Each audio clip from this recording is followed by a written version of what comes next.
guys, so we are in the throes of winter. It is 12 degrees outside and I've left my coat in the car. But I bought a boat. So I want to talk with you guys a little bit about why I bought a boat. This boat has quite a few projects that we're going to cover on the channel. Go over a lot of maintenance items and things that are going to be done. For instance, we're doing an engine swap. Got to do headliner. There's quite a bit of bright work stuff we're going to do. It needs a little bit of work. But what I want to focus on in these first couple videos is how we went about acquiring this boat. We're going to talk with an organization here in Chicago called Nautical Donations. There are some other organizations around the country that do the same thing, but it really, for some people, is a way of getting an affordable boat that is going to need some work, but an affordable boat if you're willing to put the work in, and you can get some really solid boats here. So we're going to go in and talk with Gary at Nautical Donations and see what he has to say about their organization and what they do, and then I'll talk with you guys a little bit about why it was a beneficial marriage for me to use them, and then we'll start getting to the boat. So let's go talk to Gary. And Gary, why don't you tell us a little bit about Nautical Donations, what you guys do, how the operation works, and why you have so many boats. Why we have so many boats, and it's growing. But we sold 30 last year, and what we do is we work with and coordinate with Grant Crowley at Crowley's Yacht Yard, and he allows us to bring boats in and refurbish them lightly, sell them at a reduced price, and then we take those profits and we give those profits to 6 charities. So yeah, this year we've given over $100,000 to charities. That's awesome. And we just feel real good about that. And the way we're able to do that is, first, Crowley's is very generous with their properties. That's one. Number two is that we have about 15 volunteers. Now, on top of boats, you actually have what, four trailers full of just, and then I've been in there, I use them annually. I go in to find stuff that I need for boats, but it's just stuff that's been pulled off of other boats or people have donated. And it's both. We get sales delivered to us weekly. We have 3 containers. One has outboard motors in it. 2 others are divided. One is below deck and the other one is above deck. So we winches, lines, galley wear, you name it, clothing. So we've had a lot of fun doing that, and it's well, and I can attest to the prices of that stuff in there are unbeatable. Yeah, because most of the stuff you can't find anymore, and to be able to have a spot where you can just go get it. Yeah, it's usually about 75 to 80% off, and I like to keep the more obscure things, so people go, oh, this is what I'm looking for. It's no longer available, and we keep those. So that's been very good. And then we have a trailer behind the 3 containers, and that's full of life preservers and personal flotation devices. So, and one of the best times to come in for you guys, because I do it every year, is a Yachtapalooza, which is an event that Crowley's holds, and it's usually first or second week of March, I think. Yes, it's March 19th. March this 19th, year. okay. Yeah, and it's sometimes warm, but usually cold.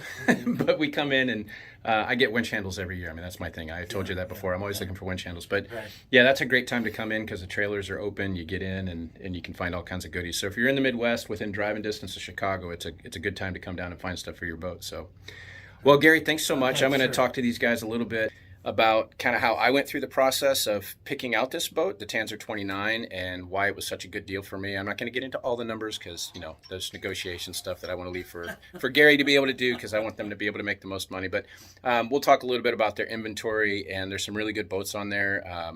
Big boats, small boats, obscure boats, all over the place. So we'll talk a little bit about the process that I'm going through with it. And if you guys want and you need anything, please support these guys at Nautical Donations. It's really a great program. So there's lots of ways to go about purchasing a boat, and a part of this video I want to talk to you guys a little bit about how I did it. So Nautical Donations, we just talked a little bit with Gary. There are organizations like them all over the country, and they take boats that are unwanted, or in this situation, the guy moved to Hawaii, didn't want to stick around and wait for the boat to sell, didn't have time, so he donated it to Nautical Donations. And what they do is they sell the boat. When they sell the boat, all the proceeds go to a charity.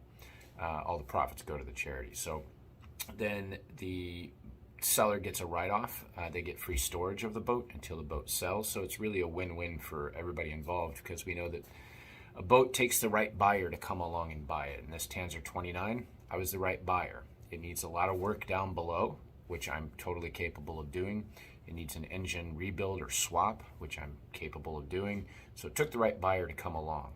I might have not come along for a couple of years, and that's a lot of storage fees for a seller who's just waiting on this thing. So it's really a symbiotic relationship with the yacht yard, with the profit or not-for-profit organization, and the seller. So they all kind of come together. Everybody benefits a little bit from it, and it's great. So that's why I was able to support Nautical Donations in Chicago, which I'm really glad I was able to do that. The boat is really in good condition for the stuff that I need to be in good condition. So it's got a good deck, it's got a good hull, keel, there's no smile to it. The rudder's in solid shape, cutlass bearing, everything there is good, but it does need some work. So it is an effective way of buying an inexpensive boat. They've got, at Nautical Donations right now, I think they've got about 25 different sailboats. Now, not all of them are going to be for everybody, and some of them really need a lot of work, but there's some gems there. I mean, there's some boats that could make a great sailboat for someone who wants to put a little sweat equity into it. I will say that it's important to get a good survey on any of these boats that you're getting, because they've been sitting for a little while, and some of them have been ridden hard and put away wet. But if you get a good survey and you're comfortable with the projects that are coming up, maybe you find yourself a good 1 or 2 year boat. You can still get it in the water and sail it and work on it as you improve it and get it where it needs to be. Oftentimes the boat yards will help you with some of this. I was able to negotiate with them an extended period of time for the boat to stay on the hard without me having to paying storage fees. They threw in the launch of the boat, which that is the boat yard doing that, not Nautical Donations. Nautical Donations has a couple of trailers full of stuff. I was able to negotiate a certain amount of parts that I can get from their trailers to make this thing where it needs to be and ready to go. I was also able to negotiate the ability for the yard to pull the engine for me, so I'm not going to have to pay for them to send someone over and haul the crane out to pull the engine and put the new one in. So there are some ways that you can negotiate. I mean, that the value that I got from the not having to pay for the launch, the storage fees, the materials that I can get from Nautical Donations, and pulling the engine, that's going to save me thousands of dollars. So there are some ways that you can really make this a viable way of acquiring a boat. Again, it's got to be the right fit for you, and you got to be the right buyer for the right boat, and it's got to be there. But if you have a program like this nearby, I would really recommend looking into it if you are someone who wants to get a project boat. Most of these are project boats. They have some that are not so much, and they'll be priced accordingly, but just know that when you get these things, they're going to need some work. And if you are not intimidated by that, if that's part of the allure of sailing, is working on a boat and making it your own, it really can be a great fit. So that's what I chose to do with this one. I have the knowledge and the ability to do it, and we found this Tanzer 29, which is a fairly unknown boat. Not a lot of people know about them, but they're really well built for what they are. They're well designed, tons of room down below. I'm shocked at how much room it has for a 29-footer. So I'm looking forward to getting to this boat and getting some of these projects going and showing you guys some of the things that we're going to be doing. I got to reseal some windows, going to do some headliner work, and you guys kind of saw on the boat what it needs. We'll go over the engine swap, how all that works, and checking the motor mounts and all that good stuff. So anyways, looking forward to Puffin becoming a really great boat and sharing some of those projects with you as it goes. And if you have any questions about this, feel free to put it down in the comments, and look for some of these programs that are nearby, especially if you need boat parts. There's some places that you can get an incredible deal on these boat parts that are things that you can find that you couldn't otherwise find, or you would pay through the nose for. So anyways, thanks so much for watching, and we're looking forward to getting started with this project, and we will post along the way. Thanks, guys.